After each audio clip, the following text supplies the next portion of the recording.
24 heures dans le Pacifique. Élodie l'Argenton. Bonsoir. Au Vanuatu, les équipes de secours ont commencé à survoler des îles isolées et leurs premiers rapports sont alarmants. En Australie, la loi sur la rétention des données informatiques est arrivée aujourd'hui au Parlement sur fond de controverses. Plusieurs élus s'inquiètent notamment des conséquences que cela aura sur la protection des sources des journalistes. Et puis l'ONU souhaite que Tonga ratifie pleinement la Convention sur l'élimination de toutes les formes de discrimination contre les femmes. Près de 4 jours après le passage dévastateur du cyclone Pam au Vanuatu, de nombreuses îles reculées de l'archipel restent difficilement atteignables.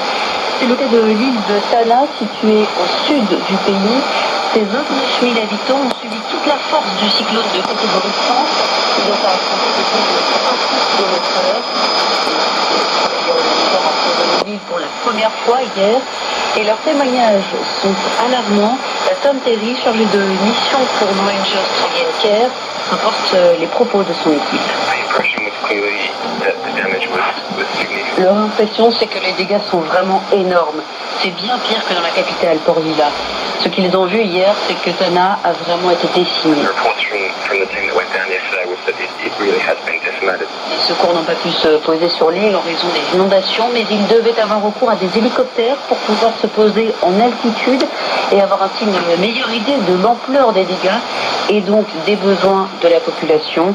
Les communications ne sont toujours pas complètement rétablies, ce qui rend encore plus compliqué le travail des organisations humanitaires et des autorités. La priorité aujourd'hui, c'est